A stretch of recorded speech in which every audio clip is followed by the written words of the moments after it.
Welcome back to another episode of the Pax What She Said podcast. I'm one of your co-hosts, Maggie Loney, joined as always by Perry Goldstein, who is in a brand new city for the first time recording in a very long time. Well, I guess we were just in California, but new city in New York at least. So new neighborhood, yes. new neighborhood. New borough. I'm in a new borough. Yeah. So hopefully soon I'll have a more fun background for those that watch on YouTube. But for now, bear with me as I think everyone at some point understands the pains of moving. So don't need to explain. Yeah. Everybody's been there. I know. But we're here. It's the first week of training camp. Like, real football is on the timeline. It's still unpadded, but it's real. Yeah, it's real. And so far, I mean, there's plenty to talk about. We'll get into the sights and sounds. We're not there.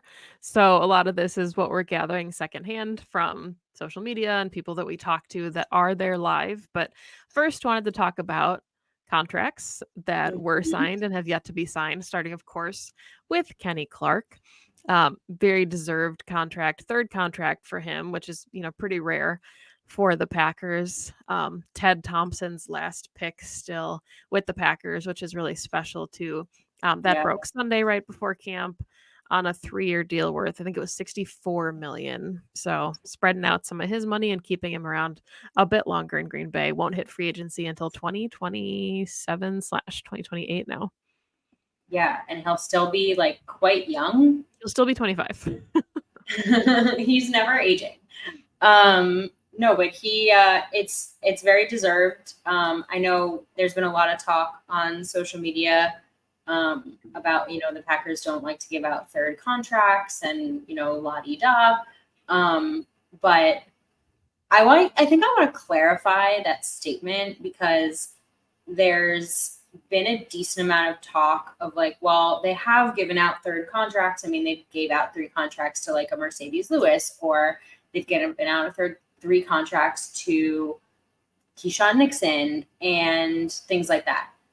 I think when people say like the elusive third contract, what I mean when I'm talking about this, and I'm sure you agree, is the blockbuster deal. Yeah.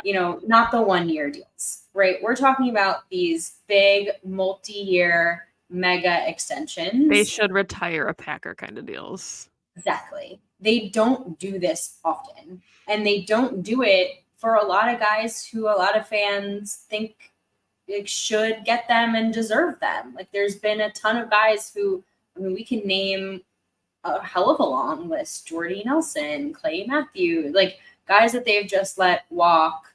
And so again, it's really great to see Kenny get this money. It's deserved. He's played up to that standard. I think we make a lot of jokes again about his age, but his age certainly plays a factor. He's still only 28 years old. He's going to be a free agent in, you said 2027. So in 3 years, 4 years, he'll still be in his early 30s. And we've seen guys on the defensive line like Calais Campbell, Vita Vea, guys who play like well beyond that. You can look at Preston Smith, even, who's older than Kenny would be when he finishes out this deal. So I think this is a good deal on both sides. I'm so glad it's done. I thought it was like perfectly in line money-wise with what Kenny is worth. So he's going to produce. He's going to eat in this new defense. And the Packers need him. He's like the linchpin. He's the cornerstone of this defensive line, this front. And I'm so happy that he's going to stay a Packer and more than likely retire with the team. Yeah, I mean, he was coming off his best statistical season of 7.5 sacks, and you see kind of the supporting cast and the way it's building around him. We talked about it, like Devontae Wyatt's entering his 3rd season. TJ Slayton is there. You've got Colby Wooden and Carl Brooks as ascending players entering their 2nd year, but your perception of the entire defensive line changes if Kenny's out of that picture. You're talking about a really potentially great line that is like, okay, without Kenny there, because he just elevates everybody around him and makes them so much better. So a really deserved deal, really exciting piece. And when the Cheesehead TV guys, Nagler and Benke, had Brian Gutekunst on, I thought it was really interesting because he had mentioned that they weren't going to move forward with a Clark extension until Jordan Love was done. So I know that's not how it ended up working out. Obviously, Kenny's is done and Jordan's is not, but you have to feel like everybody's pretty comfortable with where things are at, or they wouldn't have gotten the Kenny contract done. That would have probably been like a September thing. So I know it's frustrating for fans that the Jordan Love deal isn't done yet. We can kind of segue into that now, but definitely should be an optimistic sign for them knowing that it's close. That's exactly how I felt too. I think you don't feel confident that at least the bones of the Jordan Love contract is done, right? I'm sure there are details that they're still working through and the finalization, but you don't sign Kenny if you don't feel like you're anywhere close to Jordan. I mean, you just said it. Goot said it literally out loud for all of us to hear. Kenny is going to come second. So Jordan has to be days away. I feel like we all feel like it could drop. The news could drop at any moment at this point. I know the goal was to have it be done by training camp. That obviously has not happened. So any day now. I want to ask you how you feel about the no practicing and that situation, because I know that's been a huge topic of discussion. I can get a hunch about how you feel because I feel we probably have the same thoughts around it, but it's obviously a very sensitive spot, for a player to like decide to quote unquote hold out, not play, not practice, etc., while they're waiting for a contract. So like what are your thoughts on the choice and like the way Jordan's doing it? Honestly, if he wasn't in the building at all, I would have a tougher time with that. I still understand it. Like I wouldn't fault him for doing that because that is certainly a way of holding out. And maybe that would indicate to me that they're farther apart than we Yeah. think, for negotiations. But I think the fact that he's still in the building and still on the field, just not throwing, and dressed is a good sign for everybody, and it shows how much he cares about the team and what kind of leader he is and that he wants to be involved. Like, we've seen clips, throughout training camp this week where he'll, like, coach up Pratt or coach up Clifford if he sees something that they're doing, and the fact that he's still in meetings and he wants to be so involved, like, I think that says a lot, and I don't think that he would be doing that if the two sides are really far apart. Um, the flip side of that, of course, is that we'll get into it, but it sounds like the offense is really struggling without him out there. And of course, we've had 3 days of practice, so that's it. The offense, I think, struggles a lot earlier than the defense does, so that's not really surprising. We've seen it with Aaron Rodgers. Like, I don't think it means a ton that the offense is struggling, but knowing that he's the starter and the kind of money that he's going to get paid, he's probably not going to play in the preseason, I would imagine. So I think getting him on the field for as much of training camp as possible has got to be the Mhm. priority. And I think that's why there's probably some anxiousness from fans and from the coaches because it's just naturally a different offense when he's out there. So that's what's so important. Yeah. Yeah. I think I feel similarly. Naturally, I think the fact that he's there and with the team and present and doing all the things that you mentioned, I think says everything. I think that should like kind of put to rest any thoughts around this being like a quote unquote true holdout. Yeah. And have there be any like negativity surrounding it. It just is like my people and the Packers people have to finish this thing out. And my people have said, we don't want you to get hurt until it's done. So please be safe. And that's just it. And in the meantime, I'm going to be here and be part of the team until they let me like press go. I feel like he probably is itching to be practicing right now. I don't know if this is necessarily like a Jordan Love choice. So I think he's doing everything like within his power. In the same vein, it also from the Packers standpoint, like it was like, I understand. It's just in everyone's best interest to get this done as soon as possible. I think this is a tricky contract. Mm-hmm. I don't think this is like a super straightforward contract. A lot of people in my personal life have been asking me about it. Obviously, it's like all over the Athletic and the news, and everyone's talking about it, and they have been getting on like, what do you think? And I'm like, it's going to be a mega deal, right? We've talked about where we think the money's going to be and where we think, the years are going to be, et cetera. But it's not going to just be a very simple, 4-year, $55 million deal, like wipe your hands, be done. I think there's going to be clauses and incentives and, things of that nature. The Packers just do those kinds of, nitty gritty details. And I think that's probably what they're working out right now, especially to maneuver the cap, front load, back load, whatever it is they want to do to make sure they can keep some of their older vets. Like we've talked on this show this offseason a ton about them, like looking forward to about like all the guys they're going to need to pay in the next coming years. And I'm sure they're doing some like Tetris around that as well. So hopefully in the next few days, but to your point, it behooves the rest of the team to have Jordan out there. I don't think that anyone is getting like the best of their reps without QB1. The defense obviously is not, the offense is obviously not. And yes, we've been hearing, if we want to like transition into the training camp piece of this, that the defense is dominating, they're eating, etc. And that's great. I love hearing about all like the aggressiveness and the sacks and the interceptions, but you take everything with a grain of salt because they're going up against Sean Clifford. Yeah. And I don't want to steal the thunder from this, but if you're a stat person, tomorrow Andrew Mertig and I are going to talk about a lot of these 2023 numbers on Pack-A-Day. And the thing that I found so interesting when I was like doing a deep dive is that, for the people that are kind of nervous about Jordan Love's first half of the season and, should the Packers pay him mega money given the way that he performed the first half of the season, if you extrapolate those numbers and you spread out those numbers for a full 17 game season, it's right on par with like Trevor Lawrence's first season as a starter, Jalen Hurts, Tua. And I think that's the tricky part, right? Is Trevor Lawrence just got $55 million a year. Jalen Hurts is at $51 million a year. Tua is also in a holdout because Tua wants to get paid and Jordan Love wants to get paid. And everybody is kind of jockeying for these guaranteed monies and these deals. And I think every quarterback situation also looks a little bit different. So it's like a game of chicken between, I'd imagine, Jordan Love's agent and Tua's agent. And I just don't think that that's, an effective way to get anything done for either party, because I think the situations that they found themselves in are also kind of different. So just really interesting for anybody concerned about like his possible regression.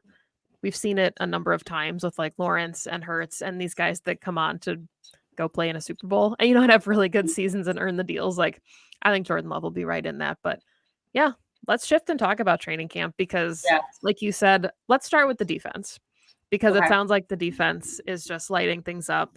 And I want to talk about the secondary. I'm sure you do too, specifically because we don't know who's going to start next to Xavier McKinney. And everybody, it sounds like, is getting an opportunity to do that. And it sounds like everybody's making the most of it and everybody's actually looking really good. So what are some things that you have seen and heard from that group? Yeah, it's been a lot, right? I think going into this season, you naturally assume that it's going to be Javon Bullard, which is a fair assumption. It's one I had as well. He was pick biased. He has the tools and the traits that you assume is going to be, safety too.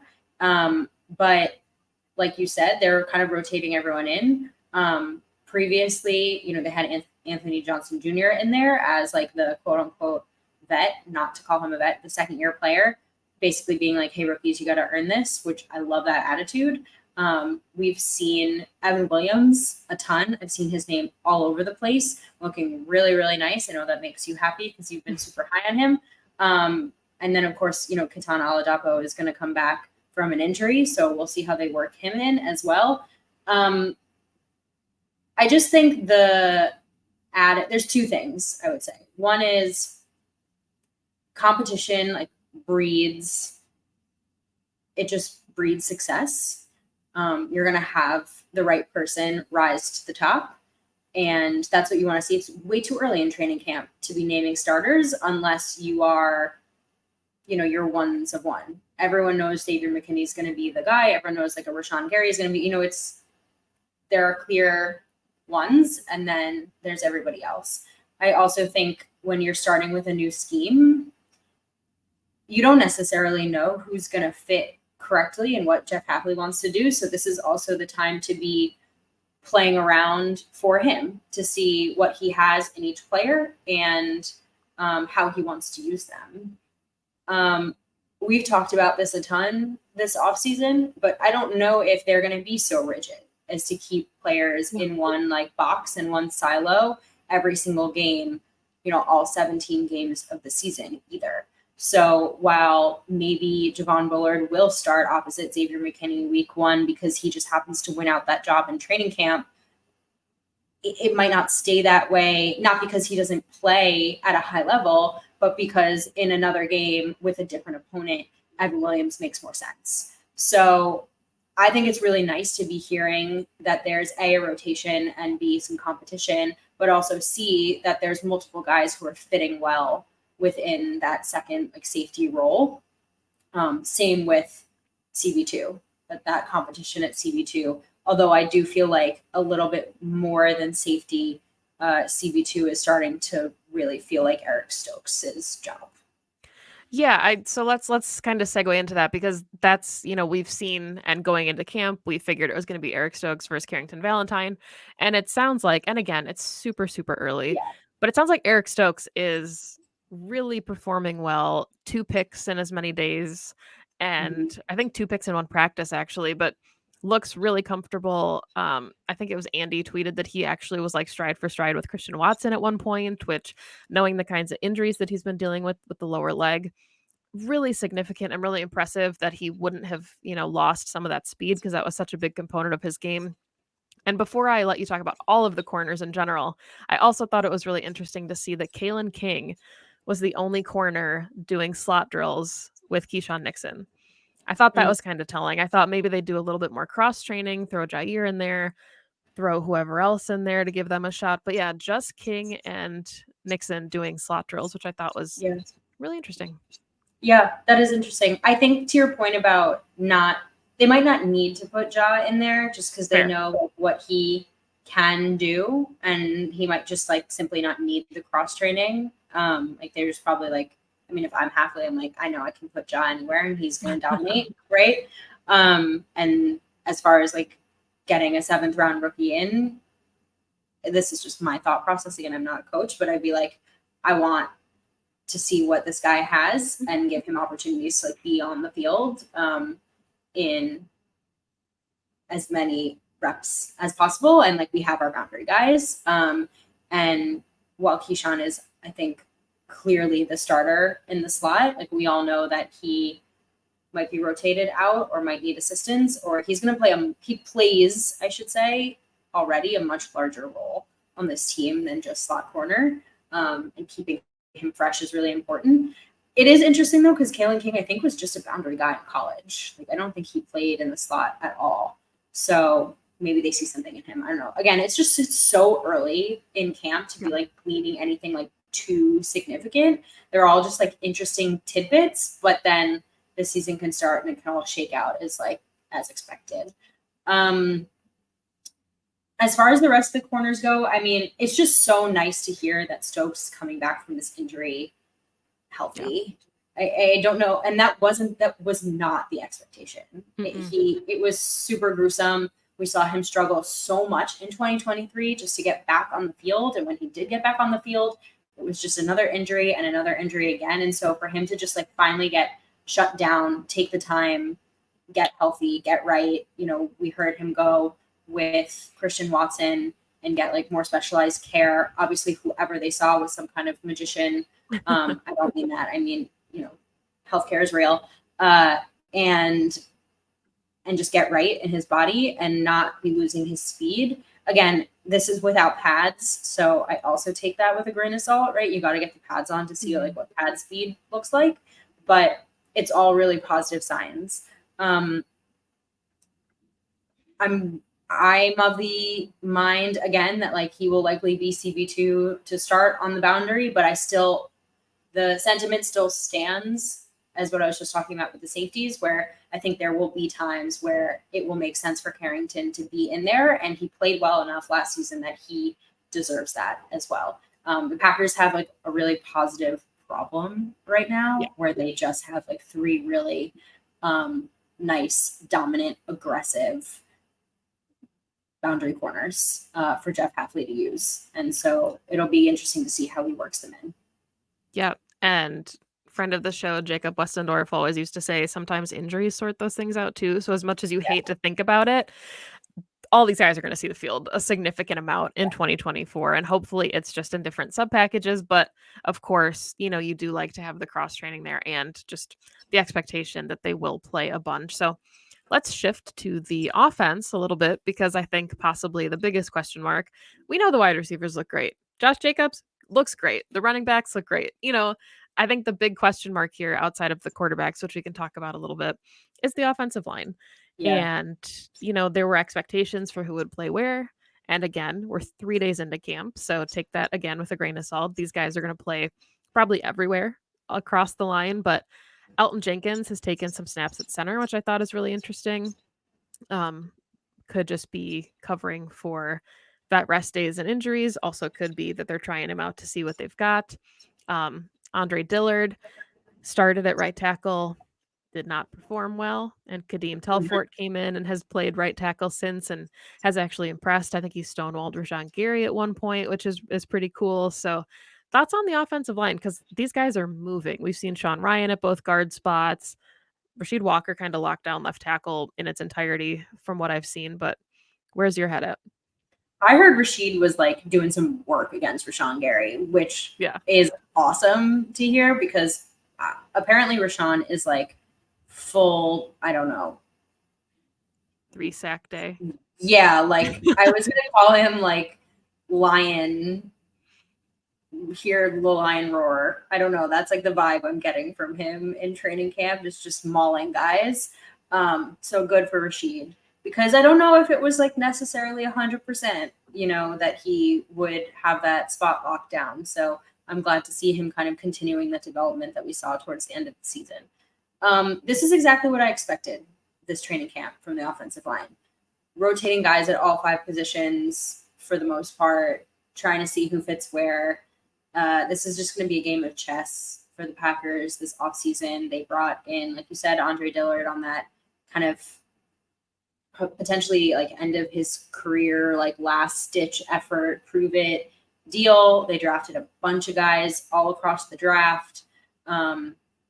This is, the Josh Myers year to see if he, gets that next contract. Like, this is just a lot of figuring out who is going to start where, who is going to play where. It doesn't sound, to your point about Elton, that this is anything like too serious. It's just, again, early training camp reps. It's just a very Packers thing to move guys around in all 5 positions. We've seen so many different combinations already. I feel like my timeline in training camp is just like different 5 names across the offensive line, which is what you want, because by the time that they get to week 1, like they will have, I think, solidified how they feel about who the best 5 are. Yeah, and I think, the thing that's probably been not necessarily interesting, but like somewhat expected, but still you scratch your head a little bit, is for Jordan Morgan to come in and be drafted as a tackle.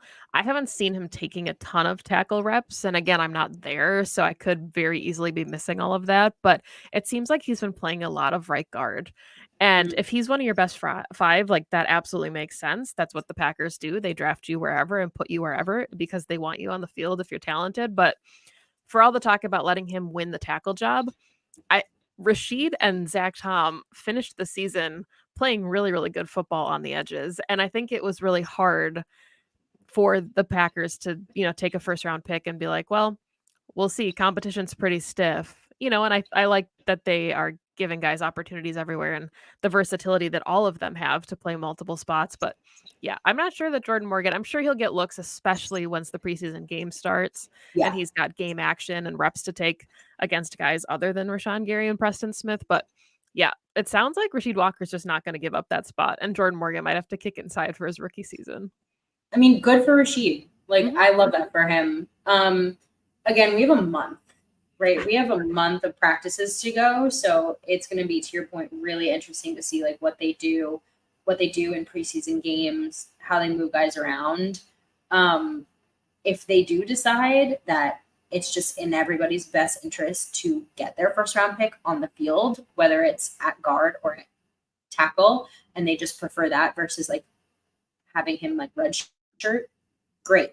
I'd rather have like the athletic freak somewhere. I do find it really interesting though, like the left tackle to right guard pipeline in terms of like development and stance and hand motions and all that. Just like that's not the most natural. So it'll be interesting to see how they do that for him and how he handles it. But if he's the best, then put the best out there to protect Jordan Love. I think it's also kind of cool that they didn't just immediately throw him in at right tackle when Andre Dillard was struggling. Like, I think that says a lot about the Packer way that Kadeem Telfort was an undrafted rookie last season and spent all of last season on the practice squad. And they were like, hey, you deserve this shot to come in there and show us what you can do at right tackle. And then he played really well. So, like, to reward the guy who's been on your practice squad and be like, well, you've been here longer. And maybe that wasn't their line of thinking at all. And they Yeah. just don't think Jordan Morgan can play right tackle. But I did think that was pretty cool to see some of these, like, guys that you would have called like a fringe roster player or practice squad player going into camp, getting some of those early looks. But not to have a negative spin on that either, but there is I think it was a few years ago they had someone, I can't remember his name, like working with the ones, and you're like, huh, that's interesting. Like, do they love him with the ones? And then he was a roster cut at the end of camp.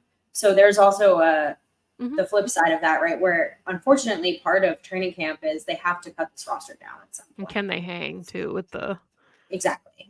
So you have to put these guys in, with the best of the best and see like if you are a fringe roster spot guy, like are you worth keeping around? Again, I hate to do the negative spin zone piece of this, but if you're going to be on the depth chart, we might have to call you up. And what does it look like if we each do that? Yeah, no, absolutely. That makes a ton of sense. Do you have, any other positions that you've been really excited about that you've been watching as we kind of wrap up the first week of camp? Any sound bites or interviews that you liked from the floor players? I mean, everyone just seems so hyped. Like the vibe in camp. We say this every season, but it just seems so positive. Even with the Jordan Love, like, you would think that your your QB1, like quote unquote holding out, would have this like dark cloud, but it just doesn't feel that way at all. Yeah. And I do want to talk a little bit about the running backs, just if we have a few minutes, because you mentioned Josh Jacobs, and I feel like with all the big names and all the changes that have happened this offseason, at least I feel like I don't think about or talk about him nearly enough. But I'm really excited to see him. I know he's been quoted a ton about how much he loves this offense and how excited he is to play in this offense and get the opportunities that he never got in the Raiders offense, especially when it comes to like actually running routes and catching passes and just like being more involved. I think it's gonna be really fun to watch him behind like an actual good offensive line. But more than that, I think of note, Marshawn Lloyd is hurt. So he's not practicing right now. And I don't think he's by any means a potential like training camp casualty. If anything, this actually means this is really good for AJ Dillon. Yeah. For anyone out there who's like an AJ Dillon stan, he was not necessarily a roster lock going into training camp. He was someone who was like really gonna, I think, have to prove it. I mean, they gave him a prove it deal, right? This like 1 year weird contract. And now he's RB2 in camp. Matt LaFleur had only good things to say about him. I mean, really, really, really good things to say about him. You can see he passes the eye test. He looks, if it's at all possible, he looks more monstrous than ever before. And it's nice that he's going to get like this kind of like, he's being given this opportunity a little bit on a silver platter now. Injuries do that, fine, but I can't help but be happy for him because just as a person and as a player, he's the easiest to root for. He's he's a homer. He is a Green Yeah. Bay homer. So I'm excited to see what he does. I'm sure he will get touches in preseason games, surprisingly. And so it'll be good to see what he does with these opportunities. But looks, Andy Herman called him svelte, which I think is like the perfect word to describe it. And I think I will have my eye on that group, especially while Lloyd is not practicing. Yeah, I'm glad you mentioned him because I think it's, it's really important to mention him and mention that he wasn't just, kind of like resting on his laurels and like, oh, they brought me back for 1 year. Like you can tell how much it means to him. And even when he came back on the contract, I think one of the first things he said was like, I'll carry water for the team. Like I just want to be around this team. And to not just say those things, but then to come out and look the way that he does and, you know, for Matt LaFleur to acknowledge it and say that he looks, as fast and, shifty as he probably ever has in his career is really cool. I think my favorite soundbite from the week was Javon Bullard. You probably saw this one. It Yes. made the rounds, but they asked him about getting comfortable in the defense as a rookie. And he basically just said, I don't ever want to be comfortable no matter how long I'm here because I think when you get comfortable, you get complacent. And I always want to be challenged and I always want to be getting better. So Matt Schneidman asked Matt LaFleur about that, and Matt LaFleur was just geeked. Like he was Fired up. so excited. He was like, "Oh, I love that so much." So I think that's such a good energy, and that's something you would expect like Jordy Nelson to say, right? Like it's not something that you would expect Javon Bullard, who's a rookie, coming in opposite like Xavier McKinney to say. Like that. That's just really cool. He was a high pick too, so he has the pedigree. He played at Georgia. So to come in and still have that like ethic and motivation is very cool. So I think that just shows you how bad this Packers team wants it. From AJ Dillon and the rookies, like the mentality is just they're coming into work and they know that they can win some games. Yeah, they're fired up. They are fired up. Um, any like injuries? I know there's been a few that have like walked into training camp that have surprised me a little bit, but anything that's like on your radar that you're watching for? The ones that I was probably most concerned about were like Jaden Reed, which turned out to be nothing. Tucker Kraft, I want to see him get back because I think that the tight ends are such an important piece going Mhm. into year two. But I don't think there's anybody that I saw that I was like, oh no, not them. Um, it didn't seem like anybody was going to really like start the season injured. It seems like they'll all be back probably by preseason, even for 1 or 2 games. Yeah, I feel this. I feel similarly. Cool. I Okay, mean, we did it. We did week 1 of training camp already in the books. I feel like it just got here and now it's already past us and we're next week we'll be recording in August. that's so crazy. August means that we are in our last month before football season is back. I'm so excited. Not to close out on something totally Packers unrelated, but I just finished watching Receivers. Did you watch that on Netflix yet? I've not watched it yet. Okay, I'm gonna put a plug in for everyone. It was so good. I know it got like kind of mixed reviews because people are comparing it to QB1 and it was very different, but I really enjoyed it. It was so fun to get their personalities and hear like the flip side of like just the insider things of what was happening during the season. And you got a decent amount of Packers looks as like Justin Jefferson and Amon-Ra St. Brown are featured. So naturally there was like a few Packers games in there, including the Thanksgiving one. But just like hearing how players battle back from injury and how they deal with like the balance between having like family life and home life and going into the building and the mental side of things, just loved it. Just loved all of it. And we got to see DA. And that was lovely. He's just all class. I love the Addams family. So yeah, plugging that show. It was very good. It was only 8 episodes, so Netflix. We need a season 2, and we need a Packers receiver on there. That's my plug.